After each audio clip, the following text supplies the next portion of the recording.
Шатырдағы әйел. Әңгіме. Шырылдаған телефон тұтқасын көтеріп едім, арғы жағында Айсамал ағыл-тегіл жылап тұр. Не боп қалды деген сұрағыма жауап бере алар емес. Өксігін тия алмай тұр. Құрман аға, тез келіңші, мекен жайда WhatsAppқа жазып жіберем деп айтуға ғана шамасы келді де телефонын қоя салды. Бір қалада тұрсақ та немере қарындасымды көрмегілі қай заман. Өткенде Айнабұлақ шағын ауданынан несиеге бір бөлмелі пәтер алды деп естігем. Жеңгесімен соңғы рет сөйлескенде күйеуінің Оңтүстік Кореяға жұмысқа кеткенін айтыпты.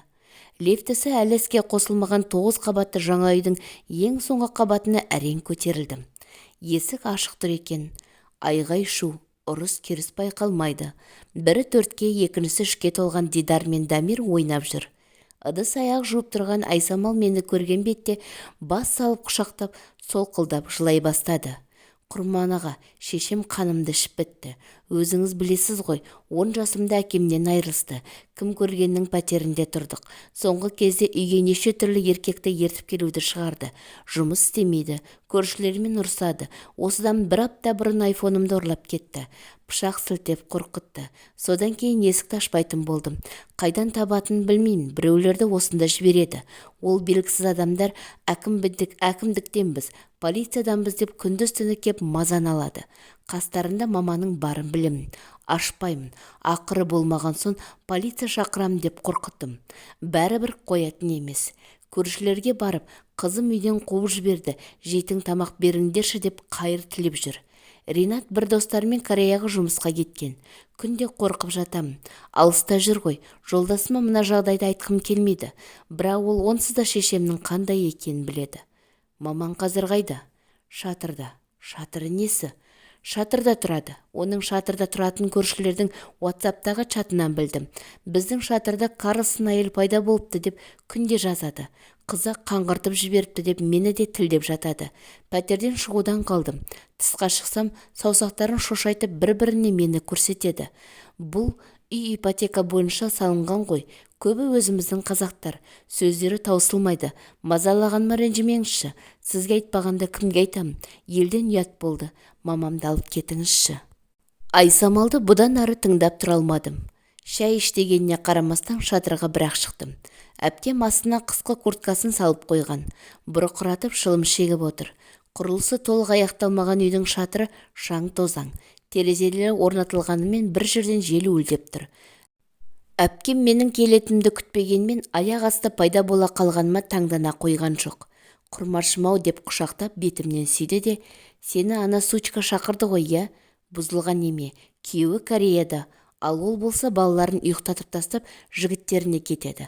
Менің қоқыс жәшігінде жататын пакеттердің көз алмай қалғанымды аңғарып, Құрмаш мені мусордан тамақ жеп жүр деп ойлап қалдың ба? Адамдар кейде қоқысқа байқамай ақша тастап кетеді. Мен ақша іздеймін. Айсамал үшін жұмысқа да шыға алмай қалдым ғой. Осы шатырда да қызым мен немерелерім үшін тұрып жатырмын. Сырттарынан қарап жүрмін. Желігін күйеуіме айтып қояды екен деп қуып шықты ғой. Анар, қалған әңгімеңді содан кейін айтасың. Жиналып кеттік. Қайда барамыз? Біздікіне. Жарайды. Гүлназ бен Гүлбахар үлкен қыз болған шығар. Оларды көрмегілі қанша болды. Заттарым сөмкемде жиналып тұр. Қолыма алам да кете берем деп балаша мәз болып жинала бастады. Анар шылымды жиі шегетін болыпты. 9-шы қабаттан түскенше 3 талын тартып тастады. Мен оның бірде-бір сөзіне сенгенім жоқ. Айсамалдың бейәдептілікке бармайтынын білемін. Осыдан жарты жыл бұрын әпкем түнделетіп 2-3 рет келіп кеткен еді. Әр келген сайын бұл жезден жақында үйленеміз деп бір еркектерді ертіп келген. Соңғы рет келгенде енді келуші болма деп қатты қайта айтып шығарып салғанмын. Анар менен бар жоғы 2 жас үлкен бөле әпкем. 6-шы сынып оқып жүргенде біздің қолымызға келіп тұрды. Әжем марқұм бір түнде көшіріп алып келгенді. Анасы Шекер апай шешемнің туған әпкесі еді. Біздің ауылдан 50 шақырымдай жерде Қопа деген ауылда тұратын. Әкесі Берікбол аға арақты қатты ішетін. Ұзақ жылдары совхозда трактор айдаған. Үйдегілердің айтуынша жас күннен жынды суға жақын болыпты. Сәбет үкіметі құлап, жұрт жаппай жұмыссыз қалғанда араққа тіптен салынып, үйіндегісінен тасып ішуді де шығарыпты. ет дейсің бе, ұн дейсің бе, қысқасы қолына түскенін алып сатарға апарып араққа айырбастай берген ғой. Онымен қоймай отбасының берекесін алып, қатыны мен кішкентай Анарды да ұруды шығарған. Біздің үйге талай қашып келуші еді. Кейде көрші аудан орталығы Сарқанттағы қайын жұртына барып жататын. Анамның айтуынша, күйеуінің таяғынан шаршаған Шекер апай әскерден келген ұлына көзінің жасын көлдей ғып мұңын шағыпты. Әңгіме былай болған ғой. Бөле ағам әскерден келгенде ауылдың жігіттерімен аман есен оралғанын тойлатады. Ол думан бірер аптаға жалғасады. Содан шешесі Байқұс, балам, міне арағың не? Әкеңнің ішкені аз ба? Сен 2 жыл әскерде болғаныңды әкең көрсетпегенді көрсетті, деп бар көрген қиянатын жайып салады. Бойында шайтан судың оты бар Жомарт әкесімен байланыса кетеді. Берікбол аға да қызып алған, ұлымды өзіме айдап салғаның не деп Шекер апайға жүгіріпті. Ақыры араққа тойып алған әкелі бала төбелесіп, соңы өліммен аяқталады. Жомарт әкесінің басын балтаумен шауып тастапты. Содан әскерден жаңа келген Жомарт 10 жылға сотталды. Ағам үйдегілермен хат алмасып тұрды. Бірақ түрмеден босап шығатын жылы түсініксіз жағдайда қайтыс болды. Ал Шекер апай көшіп келген жылақ бір түсініксіз ауруға шалдықты. Апталап, тіптен айлап кісі баласымен сөйлеспей, меңірейіп отырып алуды шығарды. Талдықорғанға апарып дәрігерлерге көрсеткенде жүйке жүйесі бұзылған, миында ауытқу бар деп ауруханаға жатқызды. Бірақ ем қонбады. Алғашында жазылғандай болғанмен бірер айдан соң дерті тіптен қозып, жындыханаға қайта түсті. Әкем мен туған жылы дүние салыпты. Әкемнің туған туыстарын ержеткенше көрмедім. Неге екенін білмеймін, әжем жарықтық шешеме олар жайлы айтуға тыйым салатын. Көнбіс шешем анасының айтқанынан аса алмайтын. Бір әкеден тараған Шекер әпкесі екеуі ғана. Сондықтан әпкелі сіңлілердің балалары бөледей емес, туған бауырлардай бір үйде бір-бірімізге жақын өстік. Анар туған әпкем Нұргүлмен түйедей құрдас екен. Бетінің қан сөлі жоқ мүсәпір қыз айналасына үрке қарайтын. Неге екенін білмеймін, Нұргүлге емес маған жақын болды. Екеуміздің төсегіміз қатар тұғым.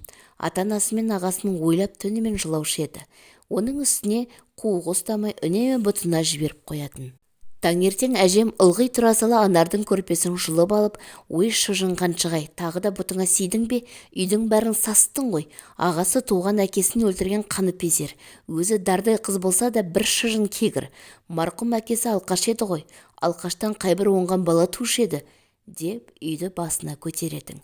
Анар әрбір таңды қорқынышпен атыратын. Одан қаласа Нұргүл шыжың деп балалар өзіміз қалғанда үнемі мазақтайтын. Анар Нұргүлге қарсыласа алмайды. Нұргүл әжесінің баласы болып өсті ғой. Қайбір жылы Нұргүл Анар үшеуміз қолымызға гүл алып мектепке бардық. 1 қыркүйек біз үшін қашанда қуаныш. Өйткені жаңа киіммен мектепке бару өзінше бір мейрам. Әйтсе де анам үнемі бір өлшем үлкен киім алып беретін. Жылда жаңа киім алуға ақша жоқ. Келер жылда кесің осыны деуші еді. Баласын ғой, ол сөз ақаперіңе кіріп те шықпайды. Бірақ сол жылақ ол киімдердің тоз-тозаңын шығарып тастайтынбыз. 1 оқу күні оқушылар сабақ оқымайды емес пе? Салтанатты жиыннан кейін ойнап кетсек керек, балалардың соңынан Анар екеуміз оқулық қыламақ болып кітапханаға келдік. Кітапханашы Хадиша апай менен еден жуушы Раушан тәте бейқам шай ішіп отыр екен. Қызу әңгімеге кірісіп кетіпті. Керек кітаптарыңды өздерің тауып алыңдар, деп дастархан басынан қозғала қойған жоқ. Әсілі әйел заты өсекші келеді ғой. Әсіресе біздің ауылдың қатындары. Үлкен кішіге қарамай өсектейді. Әңгімелері бір үзілгенде көздері Анарға түсті. Байғұс қызай, биыл да анау Нұргүлдің ескі құсқысын киіп келіпті ғой. Нұрайша кемпір үйінде Анаржанды күң сияқты ұстайды дейді көрші қолаңдары. Жетім қыздың үкіметтің беретін жәрдемақысын өзіне жұмсаса қайтер еді. Балқиясының ұл қызын шырттай киіндіріп, бұл бишараны қалай болса солай мектепке жібереді. Қадиша апайдың бұл сөздерін Раушан тәте қамшы салдырмай қолдап кетті. Нұрайша жетімнің үкімет беретін азғана жеміне жемсауымды толтырам дейме олай? Төрінен көрі жақын ғой, неге балаларды бөледі екен? Балқия да шешесін айтпай ма екен? О қатынға өз балалары ғана керек қой. Екі әйел енді шешемді сыбай бастады. Анам жайлы ғайбат сөздерді тыңдап тұра алмадым. Жүгіріп тысқа шығып кеттім. Артымнан Анар да ілесті. Тоқта, құрман, тоқта дейді. 1 минутта кідіргем жоқ. Үйге қарай асығып барам. Барлығын анама айтып бергім келеді. Тілі ащы әйелдердің жазасын шешем беру керек деймін. Іштей булығып. Неге анама араша түсіп, ана өсекшілердің аузын жаппадым деп өзімнің жасықтығыма да жыным келеді. Анар мені орта жолда қуып жетіп алды. Ендігін баса алмай, жыламашы құрман, жыламашы деп мені бас салып құшақтады. Анар, аналар айтқандай мамам жаман адам емес, саған жаманшылығы жоқ деймін даусым дір-дір етіп. Әрине, тәтем жақсы адам. Қазір өмір сүру қиын ғой. Ақшаны үнемдеу үшін, бізге тамақ алу үшін маған Нұргүлдің формасын кигізді. Онда тұрған ештеңе де жоқ. Нұргүлдің дене бітімі менен үлкен болғандықтан, оның былтырғы киімдері маған шақ. Егер Нұргүлдің бойы менен кіші болғанда, менің киімді ол киетін еді деп, Анар жылы шыраймен езу тартты. Я, дегендей басымды изеп, Анарды мен де құшақтай түстім. Бір кезде көз жасымды сүртіп, бөле әпкеме қарасам, үстіндегі Нұргүлдің былтырғы мектеп формасының өңі кетіп қалыпты. Кітапханашы апайдың сөзі есіме қайта түсіп, көзіме тағы да жас үйірілді. Анар, келесі оқу жылында мамам саған міндетті түрде жаңа киім-кешек алып береді. Сөмкең де жап-жаңа болады, дедім жылай жаздап. Әрине алып береді. Тек сен тәтеме кітапханадағы әңгімелерді айтпа. Айтпайым деп уәде бер. Әпке мені тағы да құшағына алды. Көзді ашып жұмғанша оқу жылы да аяқталды. Мен 6-шы, Нұргүл мен Анар 8-ші сыныпты бітірді. Алда ең ұзақ жазғы демалыс. 1 қыркүйектен кейінгі оқиғадан соң үлкендердің Анарға деген көз қарасын бақылаумен болдым. Әжемнің Анарға деген салқын қабағынан биыл да жаңа мектеп формасын алып бермейтінін аңғардым. Сол жазда ауылға Талдықорғаннан темір терсек алатындар келе бастаған. Олар алюминийдің келісін 20, мыстың әр келісіне 50 теңге беретін. Ауылда бала біткен совхоздың ескі гараждарынан бастап, күл қоқысқа дейін қопарып алюминий мен мыс жинауға кірісіп кеткен. Биыл Анар қайткен күнде де 1 қыркүйекке жаңа формамен баруы тиіс. Жалынып жүріп, бөле әпкемді темір терсектеруге көндіріп алдым. Нұргүл бізге қосылған жоқ. Ол анама ілесіп Үштөбеден келген корейлердің жуасын шөптеуге кірісіп кетті. Анар екеуміздің жазғы жұмысымыз ауыр болған жоқ. Мамам мен Нұргүл сияқты шыжыған күннің астында арам шөппен алыспаймыз. Түске дейін темір терсекті іздейміз. Кешке тауы үйге ораламыз. Мен бірден еміп қоймасын деп табын келмей бұзауларды іздеуге шығамын. Ал Анар кешкі тамақты әзірлеуге кірісетін. Ауыл аймақ болып қу темірдің соңына түскесін көп кешікпей жердегіні тауыстық. Бірақ ешкімнің миына кіріп шықпаған ой маған келді. Ол жылдары электр жарығы мүлдем өшіп қалған болатын. Аудан орталығы Қапалдың өзі де жарықсыз қалғанды. Бағанағыларды сым темірлерді алу керек дедім де, бір күн Анарға құпия жоспарымды ортаға салып, ол бірден келісе қоймады. Бәрібір сым темірлер бағанада бос ілініп тұр. Басқалар сыпырып кетпей тұрғанда алып алайық деп, қояр да қоймай ақыры көндірдім. Бірақ бағаналарға сен емес мен шығамын деп шарт қойды бөле әпкем. Ондағысы биіктен құлап, бір жерін жарақаттап алама деп алаңдағаны ғой. Менің ойым Анардың соры болды. Биік бағанадан құлап жамбасын сындырды. Анарға ота жансүгірде жасалды. Онысы дұрыс жасалмай Бейбақ әпкем Талдықорғандағы облыстық ауруханада тағы да пышаққа түсті. Сол кезде жындыханада жатқан Шекер апай кенеттен дүние салды. Өз жанымен әуре болып жатқан Анар шешесімен қоштаса да алмады. Қара жамылған Анардың көңілін аз да болса көтеру үшін оның жаңа мектеп формасын жаздай темір терумен болдым. Үйдегі су тасып жүрген 2 дюрал алюминий флякты ұрлап алып шығып сатып та жібердім. Оным үшін шешемнен оңбай таяқта жедім. Туған бауырымдай жақсы көретін бөлеме қуаныш сыйлай алмадым. Талдықорғанда ұзақ емделген Анар алдағы оқу жылына тағы да Нұргүлдің ескі киімін киіп барды. Анарды үйге ертіп келгенімді әйелім мен үлкен қызым жақтыра қоймады. Дастархан басында отырмыз. Кіші қызым Гүлбахар әр нәрсені бір айтып отырғаны болмаса, басқа ешқайсымыз тіс жарғанымыз жоқ. Келіншегім сәлден соң қыздарды ертіп басқа бөлмеге кетіп қалды. Анар құмағайланып тамақ ішіп отыр. Енді ғана байқадым. Самайына ақ түсіп, көзінің астында ісік пайда болыпты. Үстіндегі киімі кір-кір, аяғында нәскиі жоқ. Анар, неге жалаң аяғы жүрсің? Деп сөз бастадым. Нәскиім жоқ деп ойлайсың ба? Аяғым ісіп кете береді. Содан кейін аяқ киімім қысады. Әдейі шешіп тастағым. Шекесі тырысып, дауысы шаңқ етіп шықты. Бұрын білде бір компанияның сәулетшісі едің. Мына түріңе жанашырлық таныта сөйледім. Ақыл айтпашы. Еркінен бекер ажырастың. Жақсы жігіт еді, жұмысы, үйі бар. Құрман қойшы, сен оның қандай екенін білмейсің ғой. Шешесінің сөзінен шыға алмайтын, сараң болатын. Енем 10 жыл қу жетім деп өмірімді ойран етті. Айтшы, кім әке шешесінің қалтасына салып жүреді? Енді еркінен ажырасқалы міне 16 жыл болды. Неге қайта тұрмыс құрмадың? Қазір дұрыс еркек бар ма? Тауып берші. Қазір-ақ үйленейін. Сен менің басымды қатырушың үйіне алып келдің бе? Тыныш отырып тамақтанайыншы. Жақтырмай қабағын шытып, көзін алайта қарады. Не айтарымды білмей, тілімді тістедім де қалдым. Қарсы алдымда мүлдем басқа Анар. Мен білетін әпкем қайда? Менің адал ниетімді түсінер емес. Соншалықты өресі тар, көкбеттігі жоқ еді ғой.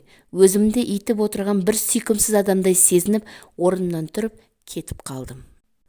Анар біраздан кейін барып, дастархан басынан тұрып, 2 қытай ала сөмкесінен киім-кешектерін шығарып, мен отырған бөлменің ортасына шашып тастады. Үйдің ішін жайма базарға айналдырып, жібергенін іштей жақтырмасам да онымды білдіргем жоқ. Жыртылған әбден кір болып кеткен киімдерін сұрыптап отыр. Біразын апарып кір жуғыш машинаның ішіне салып қойды. Тым еркін. Үстел үстінде Гүлназдың смартфоны шұқылап, бір музыка қосып қойды. Біраздан кейін диванға келіп, қасыма жайғасты. Құрмаш, мені бұл өмірде ешкім шын жақсы көрген жоқ. Анар, қойшы болды. Қиялы әңгіме бастамай. Өзің сияқты Нұргүлде жалғыз. Күйеуінен ажырасып кеткен. 3 баласын асырап жүр. Әйтеуір пәтер жалдап болса да күнін көріп жатыр ғой. Сен бір ай самалға қарай алмадың. Жүрісің мынау. Нұргүлге сен қарайласасың. Ал сен менің қызымның қолына 1000 теңге ұстаттың ба осыға дейін? Сені осы қалаға тартқан, жұмысқа орналастырған кім? Менің Жомарт ағамның достары. Осы әңгімеңді қойшы. Егер мен өзім еңбек етпесем, Жомарттың достары баяғыда жұмыстан шығарып жіберер еді. Жүзімді суытып, жақтырмай жауап қайырдым. Иә, бәріне өзің жеттің. Өзің толдың. Сені бүгіннен бастап Мықтыбек деп айтамын. Көзі қанталап кеткен Анар кекете тіл қатты. Бағанаған әпкемнің азған-тозған өмірі жаныма батып еді, енді мүлдем басқа күйдім. Қызының бағана айтқан сөзі рас боп шықты. Бұның бақытсыздығына өзгелер кінәлі екен. Өз өміріне өзі қас, ақылы таяз. Кеудемсоқ есіртке қалай айналып кеткен. Көкірегімдегі уайым жоғалып, оған деген жек көрініш сезім бойымды билей бастады. Шекер тәтем жақсы адам еді. Өмірінің соңында ауыр індетпен күресіп, дүние салған байғұс шешемнің атын мейірлене айтқанда көңілім босап кетті. Шешем сені өз қызындай жақсы көрді ғой. Иә, білем, сен де сондай болғансың. Ал анау қақпас кемпірді жек көретімін. Сен қаншық менің қызымды жұттың деп ұратың. Сонда менің не жазығым бар еді? Құрмаш, айтшы. Ой, сен де бір, Анар өткенді қайтесің бықсытып. Бүгінмен өмір сүрші. Ол кез өтті, кетті. Әжем қайтыс болды. Өлген адам жайлы жаман айтудың қажеті жоқ. Құрмаш, сен білмейсің ғой, білмейсің. Ал мен оның маған неге өш болғанын білетмін. Әкемнің де, шешемнің де, Жомарттың да өліміне сол қақпас кінәлі еді. Ренжіме, сен енді бұл жолы таза қудың. Жоқ, соңына дейін тыңдашы. Бәрі сол кемпірдің келуінен басталды. Папам 1 айда ішіп жүрген. Әжем өзі арық берді сол жолы. Мамам шекер тәтем сияқты жуас емес еді ғой. Күйеу балаңызбен стақан соғыстырып отыруға ұялмайсыз ба деп ұрысты. Сосын ашуланып бөлмесіне барып жатып қалды. Содан кейін папам қарызға 1 бөтелке арақ алып келді. Екеуі тағы да ішті. Әжем папама анау қатыныңа не болған? Тіпті жақтырмайды ғой. Күнде келіп жатқаным жоқ. Осы үйдің еркегі емессің бе? Барып тұрғыз, дұрыстап шай берсін. Алқаш деп сен адам санатына қоспайды деші. Құдайдың ризашылығы еріменің қабағында дейтін қатындар қазір жоқ, деп мамама қайрап салды. Содан айғай-шу басталды. Папа мамамды ұра бастады. Сол кезде Жомарттың да келе қалғаны бар емес пе? Әжем басқаша сайрай жөнелді. Жомартыма, мына Алқаш әкеңе қой демейсің бе? Байғұс қызымды өлтіретін болды ғой деп ойбайға басты. Сосын арғы жағын өзің білесің. Түнді ұйқысыз өткіздім. Дөңбекшіп жаталар емеспін. Анардың бағанаға әңгімесі кірпік айқастыруға мұрша берер емес. Ақыры күнде ұясына көтерілді. Сол кезде ғана маужырай бастадым. Бірақ жұмысқа баруым керек. Жоқ, бүгін демалыс қой. Кеше күн жұма болғаны есіме түскенде мазамды алған ауыр ойларға ұйқыға жеңіліп, көзім ілініп бара жатты. Сол жатқаннан түсте бірақ ояндым. Әйелім кешегідей емес, қабаға шыңқы. Тез жуынып кел, шай ішкелі жатырмыз деді. Анар да жайдары, душқа түсіп шыққаны көрініп тұр. Алайда кеше жуған таза киімдерін кимеген. Құрмашжан, деді әдеттегідей атымды атамай еркелетіп. Мен кетейін, қорықпа, шатырға бармаймын. Айсамалдың да мазасын алмаймын. Өзі білсін не істесе де. Сен кеше біздің үйде біраз тұр дедің. Олай болмайды. Жұмысқа шығамын. Қазір жұмыс көп қой. Көлік жуушы болып та жұмыс істегенмін. Білесің ғой мені. Бала кезде де жұмыстан қашпайтынмын. Айтпақшы, намаз оқығым келіп жүр. Шіркін, мешіт салса ғой, бір имаманға үйленген дұрыс деп ойлаймын. Мешітте ақша көп болады екен. Осы Алматының талай мешіттерінде қондым. Ол жерде жақсы адамдар көп. Тамақ береді, киім-кешек те береді. Ұйқым дұрыс болмағандықтан ба, басымның мыңғы дыңғысы шығып, түк те түсіне алмадым. Әйтеуір іштей кетемін деген құптап тұрмын. Әйелім де мәз. Анар кеткелі арада 2 апта өтті. Телефонымды жоғалтып алдым деген еді. Бәрібір бір үмітпен бірнеше рет хабарластым. Ала алмадым. Қараша соңы қарғауласып күн суытты. Аяғына киіп жүргені жазға аяқ кимеді. Қайда жүр екен? Өткенде тергеушідей сұрақтың астын алып, аяғымда құр ақылды айтып жібергендей болдым-ау. Ішіндегісін айтып ақтарылғысы, сырласқысы келді. Іштей жиырылдым да қалдым. Қолына 3000 теңге бердім де тез қоштасуға асықтым. Айсамалға хабарласып ем, аға, уайымдап қайтесіз, ол өлмейді. Өзі сияқты біреулерді тауып алып солармен жүрген шығар, деді.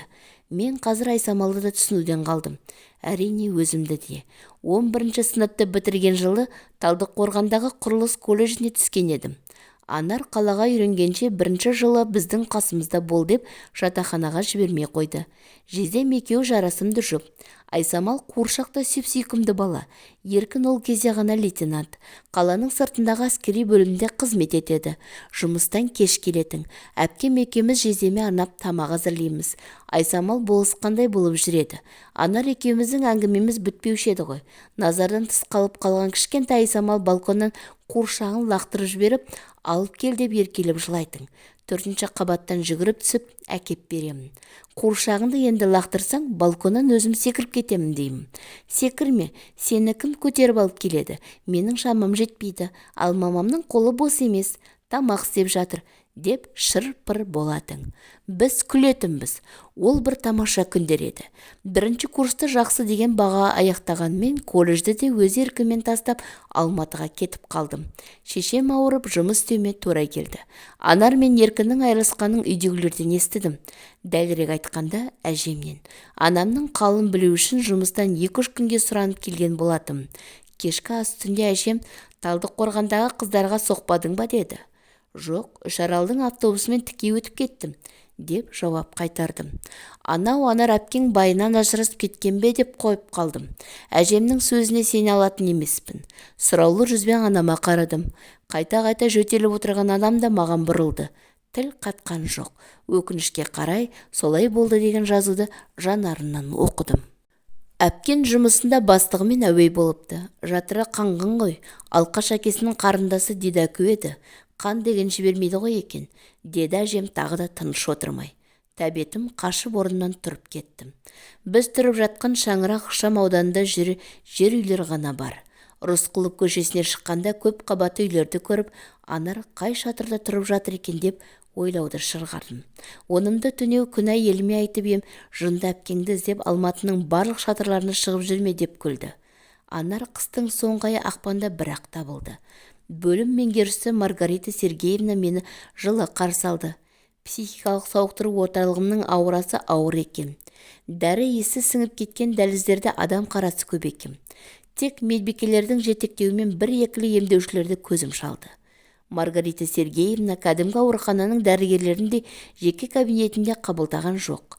Бір диван ғана тұрған арнайы бөлмеге алып кірді. Сіз Анардың кімі боласыз? Деп сөзін бастады. Інісімін. Туған? Жоқ, бөлесімін. Медбикелер сөмкесінен сіздің визиткаңызды тауып алыпты. Осыдан 2 апта бұрын бізге өте ауыр жағдайда түсті. көше кезбесіне айналып кеткен ғой. Қайта Құдай айдап әпкеңіз Қазыбек би көшесіндегі қалалық жедел жәрдем ауруханасына барыпты. Беліне шағымданыпты. Құжаты болмаған соң ол жақтағылар қарамаған ғой. Әпкеңіз айғай-шу шығарып қабылдау бөліміндегі медбикеге қол көтерген. Терезенің әйнегін сындырған. Олар арнайы бригадамен осында алып келді. Қазір қалай? Уайымдамаңыз, жағдайы жақсарып қалды. Әзірге толық диагноз қойғымыз жоқ. Бірақ алдын ала болжамдар бар. Әпкеңіз кешеге ғана ауруға шалдыққан жоқ. Басынан қандай да бір қиын жағдай өтпеді? Мен қысқаша Анардың өмірін баяндап бердім. Бәсе, өзім де солай ойлап едім. Бала кезінде психикалық травма алған екен ғой. Сол кезде психологқа апару керек еді.